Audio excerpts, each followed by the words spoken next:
OK, alors pour les deux derniers numéros de cette série 1 d'exercices, je vais faire avec vous le numéro 5 et le numéro 6. Dans le numéro 5, on dit on injecte un rayon laser dans une fibre optique. Alors la fibre optique est composée de deux parties, principalement le cœur et la gaine. Et il faut qu'il y ait une réflexion interne totale à l'interface du cœur et de la gaine. Donc, ça veut dire que lequel des deux indices doit être le plus faible pour que ça soit possible d'avoir un angle de réflexion interne totale. Il faut que ça soit la gaine qui ait un angle plus petit, qui ait un indice plus petit que le cœur. Donc, on commence avec un angle d'incidence de 10 degrés par rapport à l'axe. Et est-ce que c'est bien l'angle d'incidence de la loi de Snell-Descartes? Il faut se poser la question, est-ce que cet angle-là est mesuré par rapport à la normale? L'axe, il est parallèle à la fibre et la surface d'entrée, elle est perpendiculaire à cet axe. Donc oui, l'angle est déjà donné par rapport à la normale. On dit un angle θ1 de 10 degrés. L'indice de réfraction du cœur est de 1,456.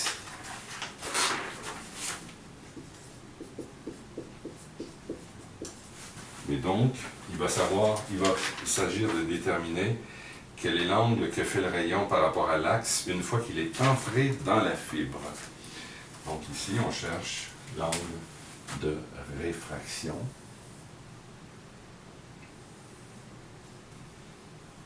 L'angle de réfraction.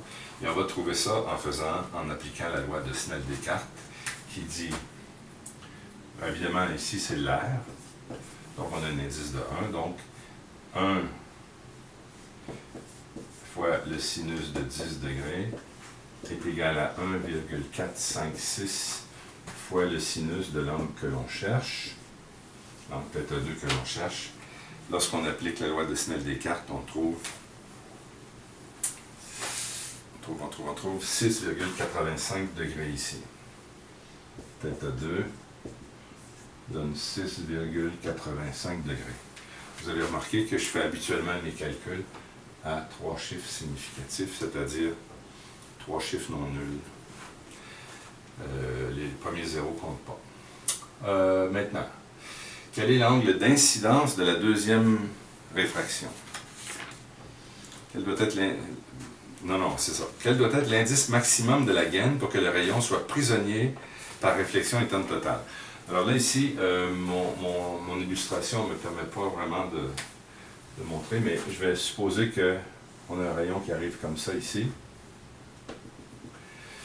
Et là, il faut qu'il y ait une réflexion interne totale. Il faut que ce rayon-là subisse une réflexion interne totale.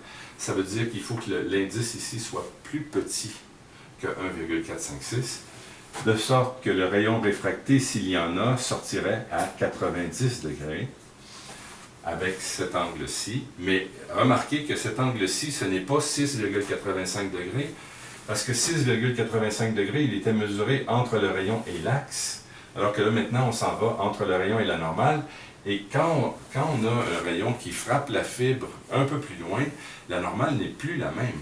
La normale, ça devient une ligne verticale sur mon schéma, alors qu'ici, c'était une ligne horizontale. Donc, on a un angle ici qui est le complémentaire de 6,85. Pour la deuxième réfraction, θ1 va être égal à 90 moins 6,85, ce qui me donne 80 degrés.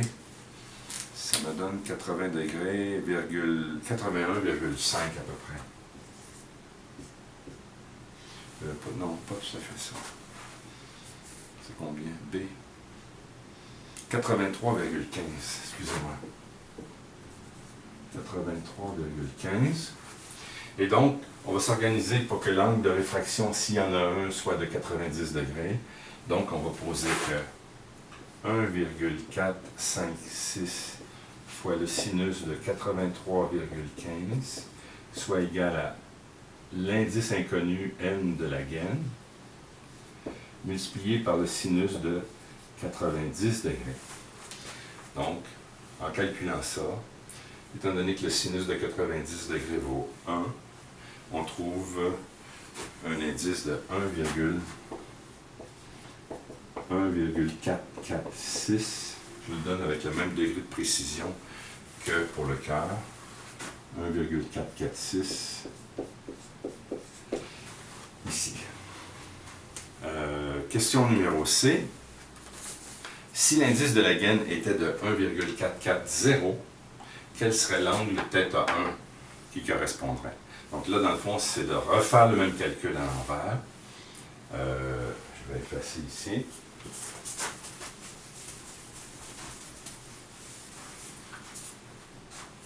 On a ici un indice de 1,44, alors que l'indice du cœur n'a pas changé. Donc, je suppose que ça fait un plus grand saut d'indice.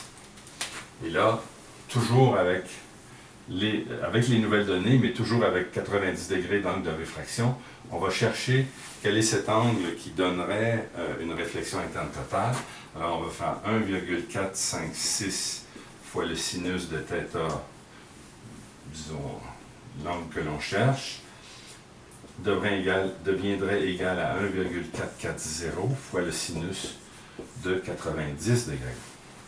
Et là, on trouve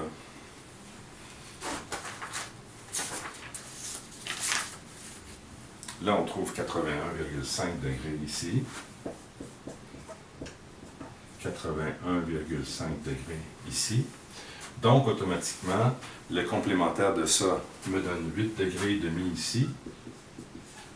C'est-à-dire 90 moins 81,5 donne 8,5 degrés. Et ça devient l'angle de réfraction qui correspond à θ1. Maintenant, θ1, c'est l'inconnu qu'il s'agit de trouver. Et donc, on va appliquer la loi de Descartes, la loi de Snell à l'envers, pour trouver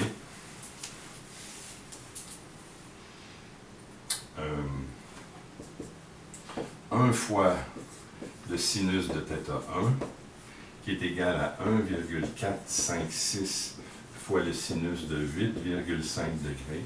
Et c'est comme ça qu'on trouve un angle de, je pense que c'est 12,4 degrés. Voilà. Questions, commentaires sur courriel. On va maintenant faire le dernier exercice.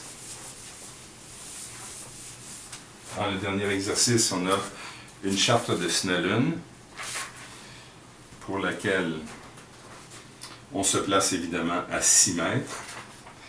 Et dans le numéro A, on a dit que l'angle qui est intercepté à l'œil du patient est de 37 minutes d'arc. Et on nous demande quelle est la grosseur de la lettre. Donc, disons qu'on appelle X la grosseur de la lettre. La distance ici, c'est 6 mètres. L'angle ici, c'est 37 minutes d'arc. Les minutes d'arc sont des 60e de degré. Ça veut dire que si on veut le faire de façon exacte, on peut dire X divisé par 6 est égal à la tangente de 37 60e de degré. En mettant la calculatrice en degrés, on devrait trouver ici X égale 0,0646. Ça, c'est en mètres. Parce qu'ici, la distance qu'on a mis, c'était 6 mètres. Donc, quand on va multiplier ici, on trouve X en mètres.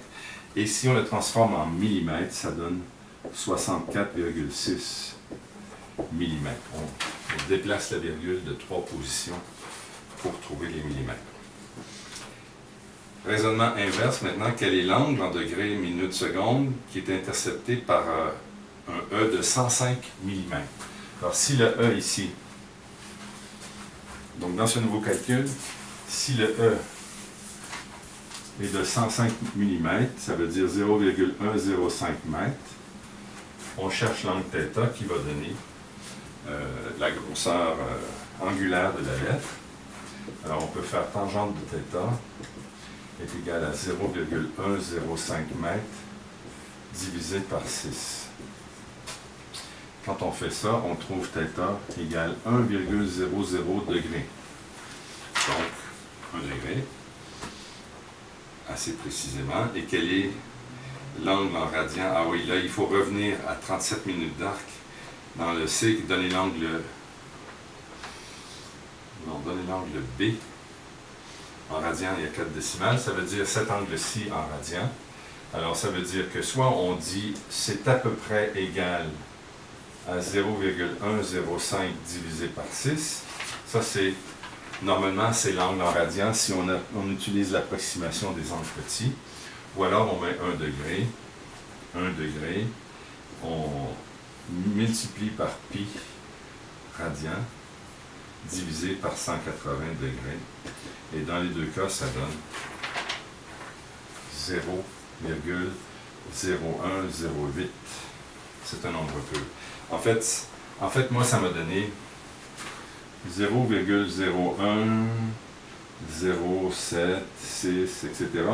Puis si on dit qu'on veut l'avoir à 4 chiffres après la virgule, il faut couper là.